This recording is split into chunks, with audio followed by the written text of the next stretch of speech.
Les 5 minutes de la gestion, bonjour. Nous nous retrouvons donc après un mois d'octobre, on va en reparler, un petit peu compliqué. Je suis avec Michael Yatim. Bonjour Michael. Bonjour Hubert. Qui représente Gaspal cette semaine. Donc Michael, on rentre dans le vif du sujet, octobre noir. Oui, le mois d'octobre en effet a été très compliqué sur les places financières mondiales. Si on regarde un petit peu le MSCI Bond qui regroupe tous les pays, l'indice est en baisse de plus de 7% sur le mois.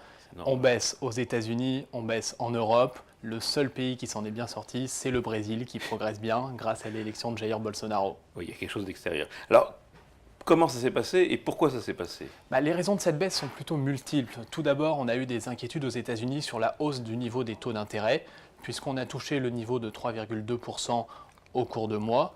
Le niveau de 3,2% sur le taux 10 ans américain est un niveau attractif pour les investisseurs de long terme et offre une alternative crédible à l'investissement en actions. D'autres sujets d'inquiétude étaient également les mid-terms qu'on a eu cette semaine. Ce sujet d'inquiétude est désormais derrière nous. Et nous avons aussi d'autres éléments géopolitiques que nous avons depuis quelques mois, notamment les tensions commerciales entre la Chine et les États-Unis, les craintes de ralentissement sur l'économie chinoise. Et en Europe, nous avons des incertitudes en Italie avec le budget et toujours le Brexit qui n'est toujours pas réglé plus de 2 ans après le vote. Donc ça s'explique et ça s'est passé comment ? Tout a baissé, c'est le sentiment qu'on a ? Alors non, tous les secteurs n'ont pas baissé de la même façon. C'est vraiment une configuration classique de marché baissier. Les secteurs les plus cycliques ont le plus baissé, notamment l'automobile, les valeurs financières, alors que les secteurs défensifs ont plutôt joué leur rôle de valeur refuge. Si on prend le secteur des télécoms, sur le mois d'octobre, il est flat en Europe. On a également le secteur de la santé ou le secteur des utilities qui ont plutôt bien résisté. Ce qu'on appelle les défensives, en réalité, ont bien défendu, si j'ose dire. Sur le mois d'octobre, elles ont bien marché, oui, en effet. Bien. Dans les classes d'actifs, il y en a qui avaient beaucoup baissé depuis presque 2 ans, qui sont les valeurs moyennes. Ça s'est tenu comment cette affaire ? Les valeurs moyennes, étonnamment, on avait l'impression qu'elles avaient sous-performé au mois d'octobre, mais finalement, elles ont fait la performance de l'indice. Si on regarde sur la France, les valeurs moyennes ont baissé d'à peu près 8%, le CAC 40 de 7,3%, donc à peu près tout le monde a baissé. Sans Alors vous en avez dit un mot, est-ce que les mid-terms, ça va ouvrir une nouvelle ère boursière ? À court terme, vu qu'il n'y a pas eu de mauvaise surprise, les marchés ont salué ces élections. Malheureusement, on a de très grosses échéances en fin de mois, avec le sommet du G20 où les présidents chinois et américains vont essayer de se mettre d'accord pour éviter la guerre commerciale. Et c'est plutôt sur ce sujet que les marchés vont se focaliser. Parce qu'il faut rappeler que si jamais il n'y a pas d'accord, au mois de janvier, les taxes passent de 25 à 10% sur les exportations chinoises vers les États-Unis. Et là, ça entraînerait un ralentissement de la croissance. Bien, nous allons voir ce qu'il faut faire de tout ça et nous passons à la gestion.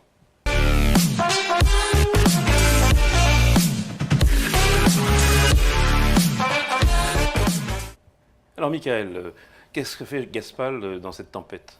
Alors nous, on a vendu un petit peu d'actions sur nos fonds patrimoniaux. On a réduit un petit peu l'exposition, notamment sur les valeurs les plus cycliques et les valeurs financières. Nous sommes complètement sortis du secteur de l'automobile, qui, même si la valorisation aujourd'hui est relativement faible, va faire face à de nombreux challenges dans les prochaines années. Alors ça fait un fonds patrimonial, puisque c'était un de vos objectifs, qui se présente comment ? Alors aujourd'hui, on a 45% d'actions sur l'Europe, 10% d'obligations convertibles, et nous gardons beaucoup de liquidités pour saisir d'éventuelles opportunités, sachant que sur notre partie obligataire, nous restons très courts en raison des risques de remontée des taux d'intérêt, et nous préférons placer notre trésorerie en dollars afin d'obtenir de meilleurs taux d'intérêt et de profiter un petit peu de l'appréciation du.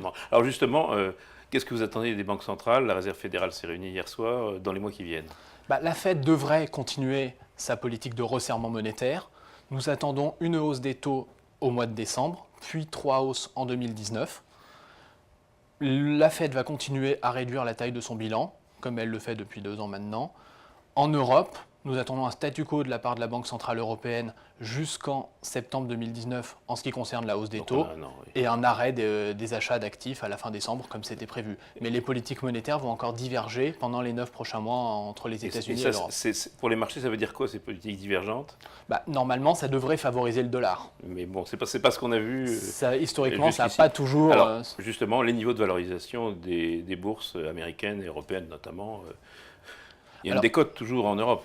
La décote européenne existe depuis plusieurs années versus les actions américaines. Elle ne s'est pas particulièrement réduite ou creusée ces derniers temps. Les marchés européens se payent environ 12 fois les bénéfices attendus en 2019. Les Américains, 15 fois. Les pays émergents, c'est un petit peu moins cher, mais ça l'est toujours. 10 fois sur le Brésil ou la Chine, ou 6 fois dans des pays un petit peu plus plus risqués comme la Turquie ou la Russie. Mais ça vaut le coup de privilégier vraiment l'Europe, ou finalement l'Europe, sa décote va évoluer comme le marché américain? Pour la première fois depuis quelques années, les bénéfices en 2019 vont croître dans les mêmes proportions en Europe et aux États-Unis. On attend des croissances de 10% pour les bénéfices des entreprises sur l'année 2019. Ces bénéfices pourraient être révisés en baisse puisqu'on voit quand même quelques facteurs d'incertitude, mais on n'aura pas l'effet qu'on a eu l'an dernier de la réforme fiscale qui a beaucoup aidé les valorisations américaines. Les secteurs à jouer, les secteurs à éviter à tout prix. Les secteurs à jouer, nous aimons toujours l'aéronautique, dont les carnets de commandes sont toujours très solides. Nous apprécions également le secteur du luxe, où la demande demeure forte malgré un certain ralentissement de la croissance économique mondiale. Et enfin, le secteur des télécoms, qui dans ces temps troublés offre une certaine visibilité sur les cash flows et les dividendes, et qui est très résilient. Et à éviter? Et à éviter le secteur automobile, qui est toujours soumis à de nombreuses incertitudes, que ce soit en ce qui concerne le moteur diesel ou alors la baisse des immatriculations en Chine, comme on l'a vu ce matin, et également les sociétés trop endettées ou trop cycliques. Donc non des industriels, attention. Oui, attention sur les industriels. Ouais. Et pour finir, alors je vais vous demander un ou deux cas d'investissement. Alors, nous aimons bien EDF pour plusieurs raisons. Le prix de l'électricité a pas mal remonté ces derniers temps et cela devrait aider les résultats d'EDF en 2019 et 2020. L'arrivée également de M. De Rugy à la tête du ministère de la Transition écologique est favorable, puisque son prédécesseur était plutôt opposé au nucléaire. Et enfin, on a la possibilité d'une séparation des activités historiques qui permettrait de créer beaucoup de valeur pour l'actionnaire. Ça monte bien depuis le début de l'année, mais vous continuez à... On pense qu'il y a encore un peu de potentiel. Et une autre valeur donc. Et la société foncière lyonnaise, qui est une société foncière qui détient de très beaux actifs à Paris. On a l'actionnaire majoritaire qui s'est renforcé récemment à un prix supérieur au cours actuel. Le titre actuellement présente une décote de 25% sur son actif net et un rendement de 4%. Et on attend qu'à terme, Colonial rachète les minoritaires. Eh bien, ce sera le mot de la fin. Michael, merci beaucoup. Merci beaucoup, Hubert.